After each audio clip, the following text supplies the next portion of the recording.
sed también vosotros santos en toda vuestra manera de vivir, porque escrito está, sed santos porque yo soy santo. Tomen sus asientos, por favor, hermanitos.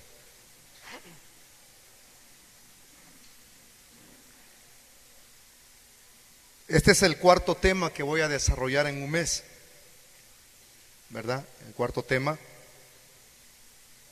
No voy a dar ningún resumen, porque si estos temas son de suma importancia, entonces eso significa que yo tengo que poner de mi parte para poder recibirlos. Y no vamos a andar rogando a nadie. El que se desnutre como oveja es porque él ha querido el estar desnutrido, pero el que quiere estar nutrido busca el pasto verde para poder alimentarse. El tema que vamos a tratar lleva el siguiente nombre: la santidad del servidor cristiano. Vamos a dar una explicación con respecto a este tema, porque en el caso mío, de manera personal, me parece fundamental tratar el aspecto de lo que es la santidad, y máximamente cuando se trata de nuestro servicio hacia Dios. Porque en nuestros días es algo que se ha descuidado en grande manera.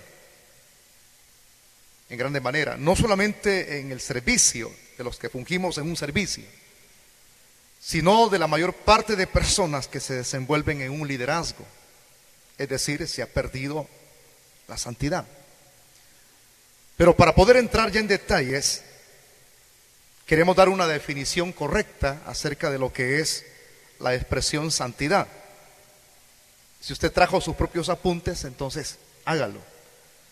Si usted tiene un coeficiente intelectual muy desarrollado, entonces usted va a memorizar todo lo que yo le voy a ir explicando con respecto a esta definición.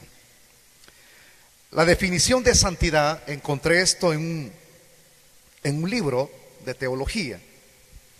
Para ser más exactos, quien escribe esta teología es Wynette Grudem, y él da la definición con respecto a lo que es santidad. La define como la santidad de Dios. Digamos que esto se defina con respecto a Dios. Él dice estas expresiones: al hablar de Dios como santo, eso significa que, dice él, que Dios no tiene ninguna relación con el pecado. ¿Por qué Dios no tiene ninguna relación con el pecado? Por su misma naturaleza, porque Él es santo.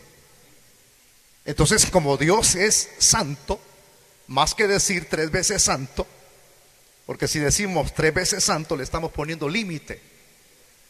Pero si decimos Él es en una excelencia más que 3 veces santo, significa que Él es el santo de santos, y no hay nadie quien se le compare a Dios.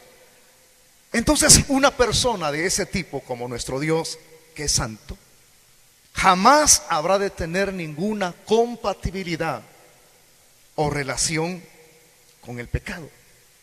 Entonces diríamos la frase de Wynette Grudem, que por la misma naturaleza de la cual Dios es poseedor, Dios siempre estará separado del pecado. Si en ese sentido Wynette Grudem habla con respecto a la santidad de Dios, que Él está separado del pecado, que Él no tiene ninguna relación de pecado, ¿qué no se diría de todos aquellos que somos parte del Evangelio? Que somos, lo diría yo, hijos de Dios. ¿Se podría aplicar de igual manera esa expresión que yo les acabo de mencionar a ustedes, separado? Sí se puede aplicar. ¿Por qué? Porque si nos llamamos ser seguidores del ser más santo que hay sobre todo lo creado, eso significa entonces que de igual manera nosotros tenemos que ser santos. Por eso es que la frase, ahora lea conmigo el versículo 15: Dice ahí, sino como aquel que os llamó es santo. ¿A quién se refiere? A Cristo, a Dios. Él nos llamó. Él nos llamó. Cuando habla de la expresión que nos llamó, se está refiriendo a una definición de nuestra vocación. Desde el momento en que Dios nos saca del mundo, nos traslada del reino de las tinieblas al reino de su amado Hijo, nadie de nosotros tendría el interrogante de decir, yo ni sé para qué Dios me ha llamado. Sería ilógico e incongruente expresar esas palabras. Cuando uno se da cuenta que cuando Dios lo traslada del reino de las tinieblas al reino del amado Hijo, desde ese mismo instante, de ese traslado en que Dios nos coloca en una línea diferente, entonces Dios define nuestra vocación. Y es esa expresión que se utiliza, más que vocación, llamado. Y ese llamado a definir nuestra vocación es cuando nosotros habremos de estar en una posición de servicio hacia Dios. Si alguien nos preguntara, ¿para qué cree usted que ha sido llamado al Evangelio? ¿Qué responderíamos nosotros? Responderíamos, mi vocación fue definida y he sido llamado a desenvolverme en un servicio para el Dios Todopoderoso. Entonces, si estamos allí en esa línea, ¿verdad?, donde Él nos ha encauzado, ¿cuál tiene que ser entonces nuestro estilo de vida, nuestro tipo de vida, el cual nosotros tenemos que llevar? Si el que nos llamó es santo, entonces, ¿cuál es nuestra posición? Como lo dice la frase, aquel que os llamó es santo. Entonces dice, sed también vosotros santos en toda vuestra manera de vivir. Los que estamos dentro del Evangelio, los hijos de Dios, hemos sido llamados también a ser separados del pecado, a estar separados y no tener, hermano, ninguna relación con el pecado. Consagrados, separados, para poder vivir solamente para Dios. Esa es nuestra vocación. Nuestra vocación no es estar inmiscuidos en las cosas de este mundo o relacionados con el pecado, sino el ser consagrados únicamente para Dios, porque Él es santo. Y de igual manera nosotros tenemos que ser santos. Entonces, como hijos de Dios que somos y servimos dentro de la obra del Señor, tenemos que vivir una vida de santidad. ¿Y qué es eso? En la definición de Grudem, ¿verdad?, hacia Dios es eso. No tiene ninguna relación, está apartado. De igual manera también nosotros tenemos que estar apartados, porque Dios tuvo un propósito con nosotros y no vamos a fallarle en ese propósito. Al contrario, vamos a engranar con ese propósito. Por eso es que, hermano, yo a esto le llamo el proceso. Hay tres tipos de santificación. Hay una santificación posicional desde el momento en que nosotros depositamos nuestra fe en Cristo. Somos santos. Y hay una santidad progresiva. Pero aparte de la santidad progresiva, hay una santidad perfecta. Un día vamos a ser santos en cuerpo, alma y espíritu.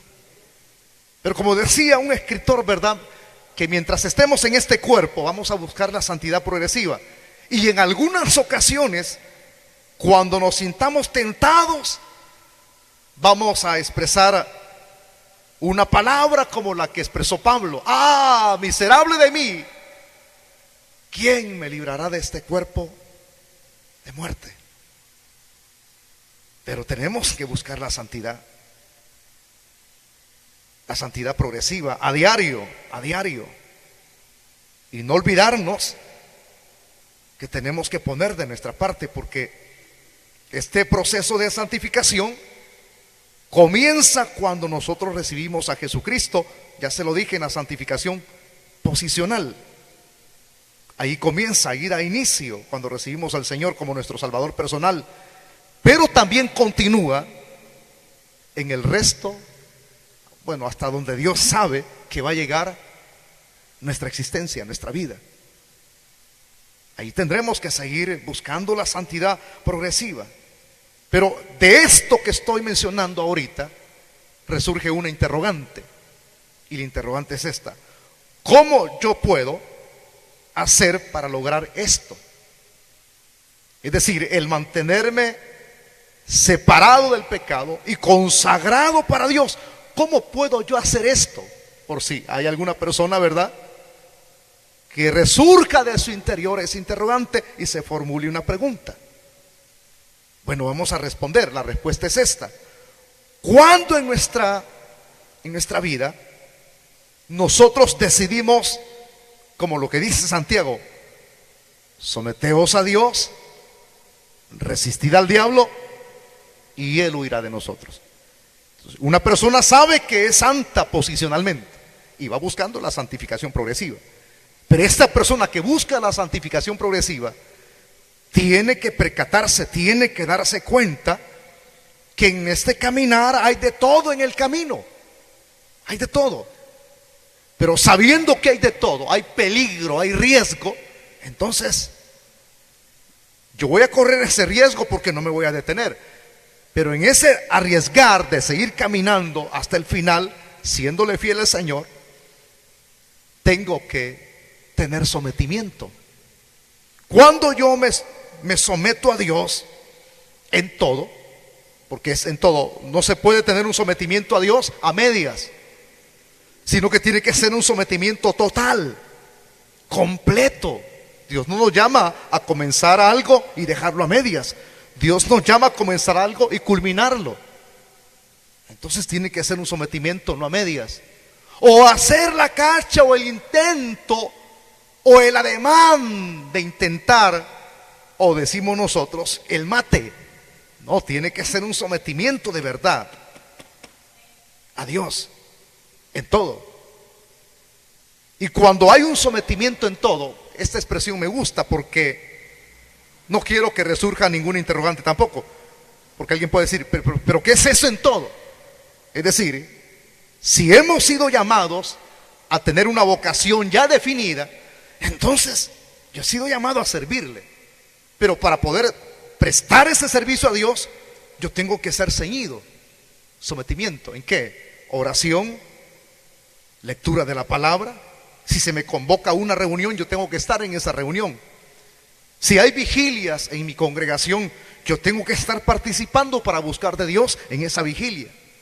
Y si hay posibilidades de poderme someter a un ejercicio espiritual, entonces yo tengo que someterme a ese ejercicio espiritual.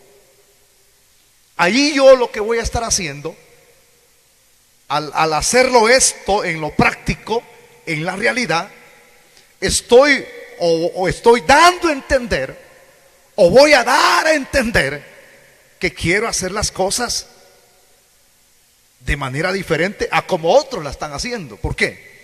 Porque otros sirven y no tienen sometimiento. Y cuando alguien sirve sin sometimiento, esa persona no ha entendido para qué ha sido llamado. Entonces, si no hay sometimiento, su búsqueda en la santidad progresiva va a fallar. Va a fallar. Una persona sin sometimiento va a caer. Tarde o temprano va a caer. Pero cuando yo doy la pauta y me someto a Dios y busco de Dios, entonces va a suceder esto. El Espíritu Santo, porque el Espíritu Santo está morando dentro de nosotros y está sobre nosotros.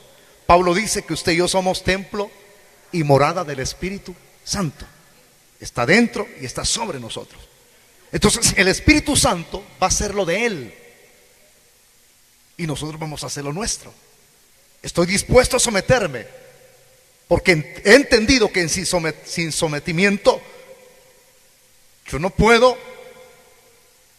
lograr al menos el sobrevivir el día a día sin buscar la santidad progresiva. Entonces el Espíritu Santo hace que nuestra voluntad, ahora Él actúa, ahora Él se desenvuelve en su rol. Él va a hacer que nuestra voluntad y nuestros anhelos estén en armonía con los suyos. Pero cuando no hay sometimiento, el Espíritu Santo dice, no, este no se somete. Este ni hace ni el intento, ni el esfuerzo para nada. Al contrario, se aleja. Pero cuando busca, el Espíritu Santo comienza a accionar. Y es donde existe esa armonía con los suyos, al haber este sometimiento. Entonces el Espíritu Santo comienza a accionar. Y es cuando en ese accionar de Él, el Espíritu Santo comienza a dar su dirección. El Espíritu Santo comienza a hacernos sentir y a desear cosas que antes no deseábamos. ¿Como cuáles, diría alguien, verdad? ¿Como cuáles? Bueno, el vivir para Dios, el servir con mayor eficiencia a Él, el buscar alejarnos de aquellas compañías o de aquellas personas que pueden influir en nosotros para que le fallemos a Él. Él va a dar la dirección. Estamos aquí, iglesia. Entonces Él va a dar esa dirección y Él no se equivoca. Va a poner anhelos diferentes. Va a poner en nosotros, hermano, cosas que no sentíamos antes. El hacer su voluntad. Vamos a ser impulsados el hacerlo. Y vamos a compaginar, vamos a engranar en esa dirección. Y vamos a compatibilizar con esa misma dirección también. Porque ese es el deseo de Dios hacia nuestras vidas. Por eso es que cuando hay guía, usted y yo vamos a tomar las mejores decisiones. ¿Como cuáles? Consagrarnos cada día más. Va a cambiar nuestra conducta. Dígame usted un contraste de alguien que se somete a alguien que no se somete. ¿Qué me podría decir usted? Alguien sometido, alguien con la guía del Espíritu Santo tiene una conducta que es coherente con la guía del Espíritu. Dígame lo contrario. Preséntemelo usted. Va a tener una conducta de desobediencia. Y por eso es que aparecen muchos servidores. Ahorita no voy a aplicarlo, simplemente voy a decir esto. Servidores con una conducta que no es la apropiada. Porque no hay sometimiento, no hay guía del Espíritu Santo. Y aunque se esté gritando, unción, o se cante, hay una unción aquí, mejor se tendría que decir cayendo allí y no sobre mí. Porque donde no hay sometimiento no hay guía. Y no hay deseo de hacer su voluntad. No hay deseo de caminar en armonía con lo que es Él, de consagrarse. Nuestra conducta va a ser incongruente si no hay sometimiento. Inclusive le voy a decir esto, hermano. Nuestras conversaciones, en lo que expresamos o decimos, va a cambiar. Nuestro carácter va a cambiar. Pero cuando una persona no se somete, su conducta va a seguir siendo la de un impío. Y aún siendo servidor, en cualquier lugar en donde se desenvuelva, sus conversaciones no van a ser complacientes, no van a compaginar con lo que él ha leído en la Biblia o ha escuchado en las disertaciones. Van a ser conductas inapropiadas. Pero cuando una persona se somete, hay cambios. Hay cambios. Esa es la explicación. Pero hay otro aspecto importante que no quiero pasarlo por alto. Y es en forma de pregunta: ¿por qué como servidor debo de ser yo santo? Cuando digo servidor me estoy refiriendo a todas las áreas en donde nosotros nos desenvolvemos. ¿Por qué yo como servidor debo de ser apartado, debo de ser consagrado, debo de ser santo, debo de ser diferente? ¿Por qué? Y aquí viene la respuesta. Porque somos embajadores de Cristo. Esa es una. Somos embajadores de Cristo. Y porque somos embajadores de Cristo, nuestras vidas deben de ser santas y dignas. Ahora, alguien diría: ¿y si no qué? Pues, bueno, si hacemos lo contrario, entonces a quienes estamos representando como embajadores es al mismo Satanás, es al mal. Yo escribí unas frases contenidas en uno de los libros de Carlos Stanley. Aquí tengo mis apuntes. Carlos Stanley decía esto: si somos embajadores, si somos parte del cuerpo de Cristo, entonces vea usted, cuando alguien es santo, cuando a alguien se le ha definido su vocación de ser servidor de Dios, consagrado para Dios, dice él, si somos el cuerpo de Cristo, entonces nuestras manos son sus manos, nuestros ojos son sus ojos, nuestros pies sus pies. Cuando permitimos que Jesús hable, ame y sirva por medio de nosotros, los demás, quienes vean nuestras acciones, dice, serán impulsados a preguntar, ¿por qué tienen vidas diferentes ustedes? O sea que esto, según lo que escribe Carlos Stanley, dará la pauta para que las personas que vengan aquí o nos ven allá afuera van a preguntarse, al ver nuestro accionar distinto, al ver nuestro comportamiento, al ver nuestras conversaciones que no son infructíferas, sino que son diferentes, nuestra forma de vestir, nuestra forma de hablar. Porque quiero mencionarles la otra frase, no quiero quedarme cortito. ¿Cuál es la otra frase que aparece en el verso número 16 del capítulo que acabamos de compartir? Dice, porque escrito está, sé santos, porque yo soy santo. O sea, definida nuestra vocación. ¿Es esa tu vocación? Tienes que ser santo. Y cuando te comportes como un santo, según en la postura del que te ha llamado, entonces es donde viene eso. Son diferentes. ¿Por qué te comportas así? ¿Por qué hablas así? Aún en un círculo en donde las personas se expresen diferente, se vistan diferente, se comporten diferente. Vamos a marcar, usted y yo, la diferencia. Porque va a resurgir esa pregunta. ¿Por qué tienen vidas tan diferentes? Y usted va a responder, porque vivimos en santidad para la gloria y la honra del Señor. Estamos aquí, hermanitos. Entonces, como embajadores que somos de Cristo y porque hemos sido llamados por el Rey que es santo, ahora tenemos deberes que cumplir. Y deberes como un buen embajador.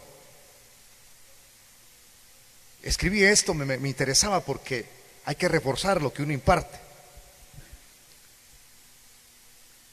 Somos embajadores del Señor, somos personas consagradas, vivimos para Él, tenemos que hablar diferente, tenemos que vestir diferente, tenemos que comportarnos diferente, santos por dentro y santos por fuera, aunque nos llamen religiosos, porque hoy se ha perdido esto, se ha desvalorizado este tipo de tema y muchos lo han dejado a un lado y lo han aventado al cesto de la basura. Denote, esto lo encontré en uno de los diccionarios. Usted puede leerlo en su página, en el internet, donde sea. Me interesa en esto. Y se trata acerca de los deberes de un verdadero embajador. Y me intrigué. La primera pregunta que busqué pregunté, ¿qué es un embajador? Bueno, un embajador es el máximo representante de un determinado país ante otro o ante una organización internacional. Esa es la respuesta en un diccionario. Ese es un embajador. En el lenguaje común, el término se aplica al representante ubicado en la capital de un país extranjero. Vayan prestando atención. Esto es una fuente, le encontré de una fuente secular. No en un libro cristiano, no en un diccionario cristiano.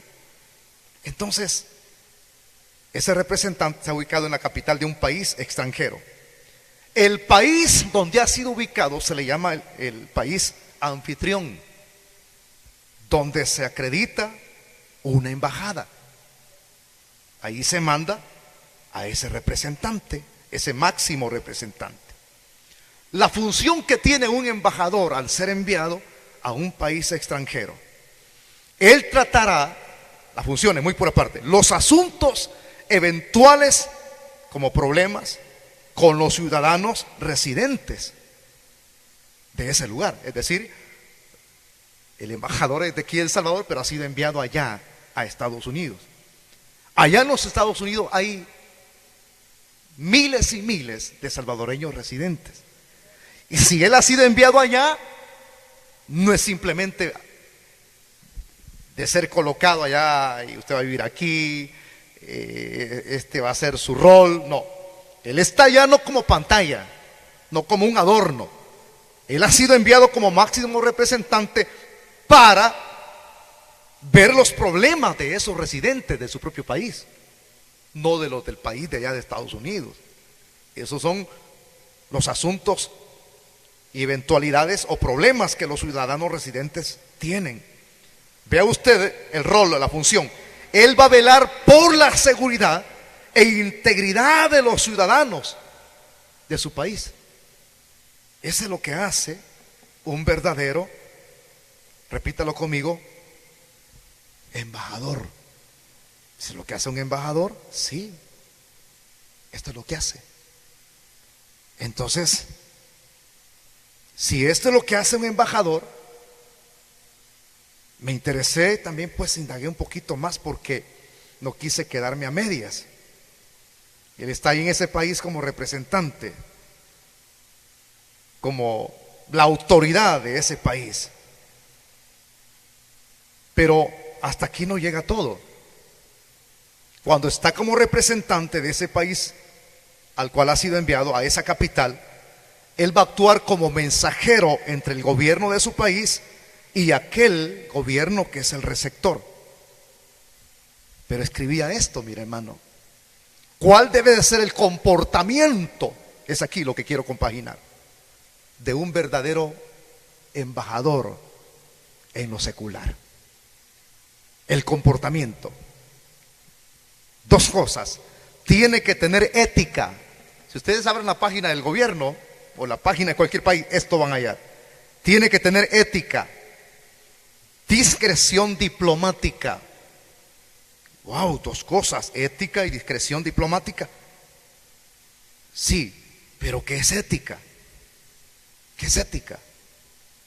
Si un diplomático, es decir, un embajador, va a otro país, esta es la característica que tiene que presentar.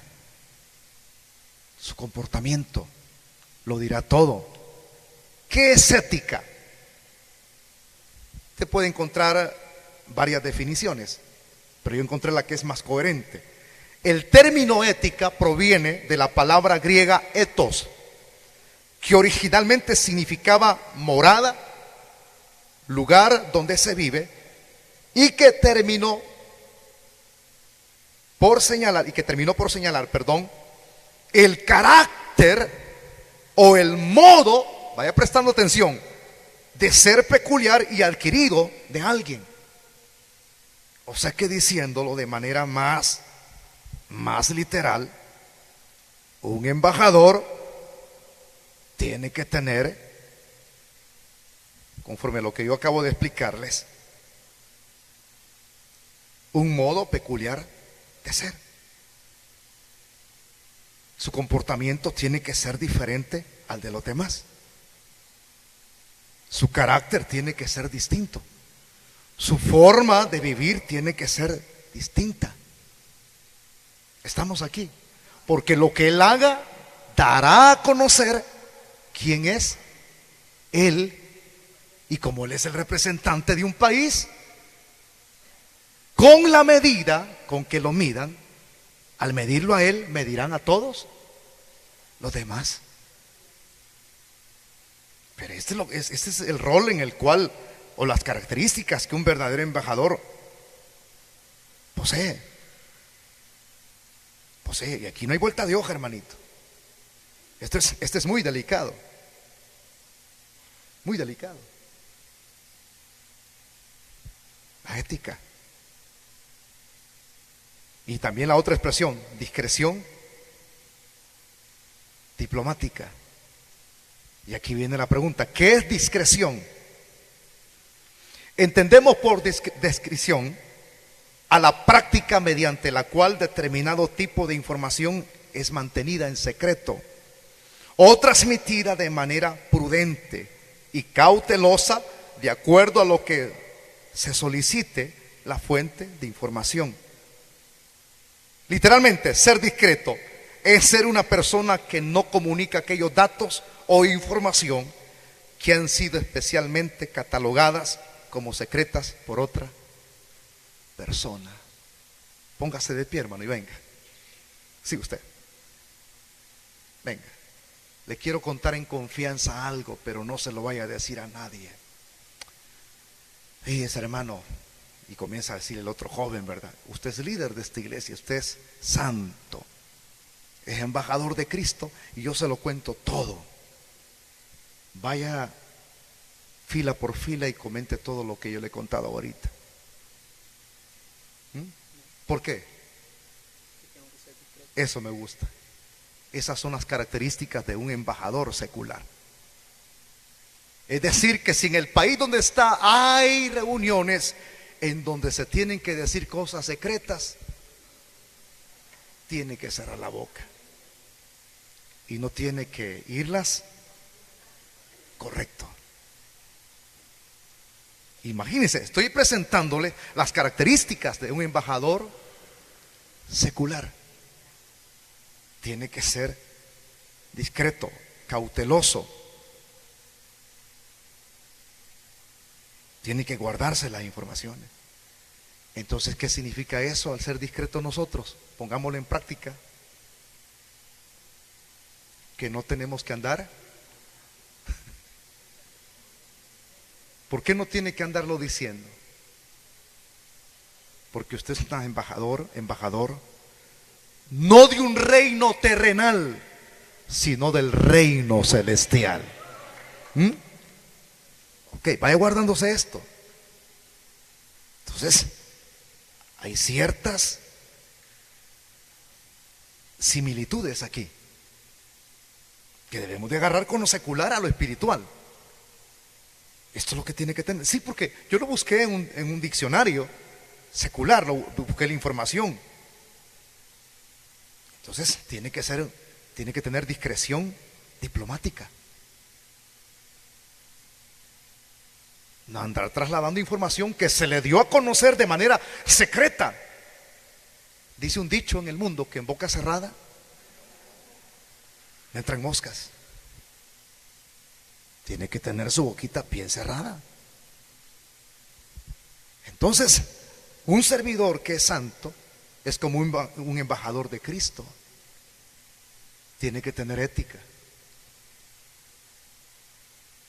Su estilo de vida tiene que ser diferente, distinta, más que la de otra persona.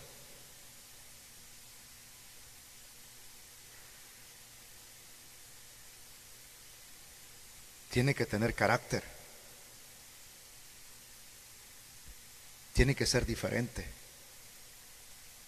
La ética siempre va unida con la moral, hermano. Y eso no se le va a olvidar a usted. Van de la mano, lo moral con lo ético. Entonces, como embajador, me agarro estas dos cosas y las coloco ante ustedes. Discreción y ética. Discreción y ética. Y añadimos la tercera, la moral, que va de la mano. Tenemos que vivir como verdaderos representantes del reino de los cielos. Dispénseme, le voy a poner este ejemplo. Yo conocí una persona cuando viajaba a la isla de Belice, isla bonita. Conocí una persona que me dijeron, me lo presentaron. Y me dicen a mí, él es el representante de tal país, me dijeron. Pero es bolo. Y de hecho era de uno de los países de aquí de Centroamérica. Entonces yo dije, ¿por qué? Dicen ustedes eso. Porque él viene a la isla solo andar tomando a la Isla Bonita. Significa que él llegaba a la Isla Bonita, San Pedro, en Belice, y hacía lo que los demás hacían, porque esa isla es Sodoma y Gomorra. Entonces, el representante, como un diplomático, en el análisis de las personas de allá, él decían que era un bolo. Era un bolo. Su conducta daba a conocer quién era él y a quién representaba. Todos los demás a un bolo. Si el representante es borracho, entonces él es borracho también. Ellos son borrachos también. Si este es indiscreto, todos los demás también. Si este no tiene ética, todos los demás también. Nosotros como representantes del reino de los cielos, ¿cuál tiene que ser nuestra forma de vivir? ¿Ah? Somos santos. ¿Cuál debe de ser nuestro comportamiento, nuestra ética, nuestra moral? Y aquí vamos a comenzar a aplicarlo, no nos vamos a ir tan tarde. ¿Cuál tiene que ser el comportamiento de un servidor de Dios?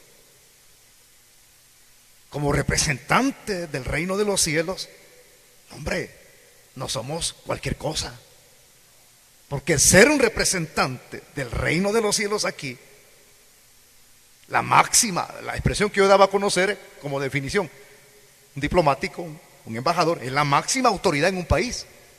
Y ha sido colocado para resolver los problemas. ¿Para qué hemos sido nosotros colocados en nuestro servicio? Para servir al rey y para servir a los que vienen con problemas aquí. Más de alguien te va a buscar: Josué, tengo un problema, no tengo para los chicles. Ay, Señor, cosa sencilla, ¿no? Préstame 10 centavos. Ok, 10 centavos, Josué. Y viene Josué, le anda difamando: le presté 10 centavos, hermanos muertos de hambre, no tienen ni para comer. Y anda, o te prestan para el saldo, ¿eh? ¿Qué es lo que tiene que tener un diplomático, un embajador? Discreción. Lo prestaste, si hasta ahí, pues. Nadie te forzó a que lo dieses. Y ética, tu moral. Moral implica que si usted es una persona casada como representante, tiene que ser marido de una sola mujer, como buen representante de esta tierra. Y si usted es soltero, como buen representante del reino de los cielos, no tiene que andar pornografiando con su celular, ni andar teniendo reunioncitas con los hermanos en donde usted los invite para ver pornografía. Está haciendo lo contrario a un verdadero llamado. Y nosotros no hemos sido llamados a ser comunes. Ustedes han sido llamados a dar a conocer la excelencia de quien nosotros representamos. Porque a quien representamos no es cualquier cosa. ¿Por quién hemos sido llamados? Le pregunto yo a usted. Por un Dios que es santo. Entonces, ¿cuál tiene que ser nuestra manera de vivir? Santo, porque Él es santo. Entonces, si Él es santo, ¿cuál debe de ser nuestro comportamiento? Si usted es una persona soltera, entonces tiene que ser santo. En ese mi comportamiento, yo no tengo que andar utilizando como representante mi celular de manera inadecuada. O no tengo que hacer reuniones en donde esas reuniones lo que converse sean utilizando expresiones infructíferas. Es decir, en donde se hable de los hermanos, en donde se hable de cosas que no se tienen que mencionar. Porque soy embajador de Cristo, soy representante del reino de los cielos. Y tengo que ayudar a quien se me ponga por delante. Entonces, esto que nos sirva de mucho a nosotros. Estando allí, entonces mi rol, mi comportamiento tiene que ser diferente, distinto, y mi forma de hablar, el hablar o las expresiones de un servidor tienen que ser distintas a las del mundo. Imagínense que usted se comporte como un calichero aquí. Eso no cabe en un embajador de Cristo. O usted venga hablándole a las hermanas aquí, por ejemplo, faltando el respeto. Hey, ¿cómo está, hermana loca? Su conducta no engrana con lo que es su vocación que usted dice tener. O la coordinadora o el coordinador le dé a usted una orden y usted diga, ¿y usted quién es, pues? Y usted se ponga, está actuando de manera incongruente. O cuando usted utiliza su celular para enviar cosas que no son las correctas. Usted no está actuando como un embajador. Usted está divariando. Usted es una persona soltera, o si es casado, compórtese como casado. Si es soltero, compórtese como soltero. Sí, pero todo embajador necesita a su esposa. Sí, pero tiene su tiempo. Todo embajador necesita a su novia. Sí, puede tener su novia, pero tiene su tiempo. Si está estudiando, estudie. O si deja de estudiar y trabaja, entonces sí puede tomar decisiones. Pero si ha madurado espiritualmente, emocionalmente y está preparado económicamente. Sí, pero soy embajador y tengo autoridad. Deslíguese de lo que yo le estoy diciendo y como embajador compórtese como usted quiera. Deslíguese de ser representante, puede hacerlo. Pero mientras usted se mantenga y se diga ser llamado por Dios, y Dios ha definido su vocación para servir y ser santo, porque Dios es santo, entonces compórtese como santo. Tenemos que cuidarnos, hermanos, como servidores. Esto ahorita se ha olvidado, como dije. Es un tema que se ha dejado en el cesto de la basura porque se ha perdido. O ya no lo quieren hablar para no incomodar a nadie o no poner en efervescencia a una persona. Como embajador de Cristo, yo tengo que comportarme como tal. Si allá toman, yo tengo que ser sobrio. Si allá se comportan de manera incongruente, yo tengo que actuar de manera congruente. Si allá estafan, yo tengo que evitarme ser estafador. Si allá roban, yo tengo que evitar robar. Usted es embajador. Si allá son de bocado, yo tengo que ser diferente. Si allá anda viviendo en pornografía, yo tengo que ser diferente. A eso hemos sido llamados. Les voy a decir esto.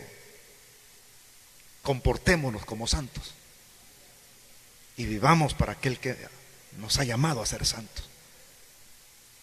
Si usted es servidor de esta iglesia, compórtese como un servidor y no como un impío ni como un pagano, sino como un verdadero representante del reino de los cielos. De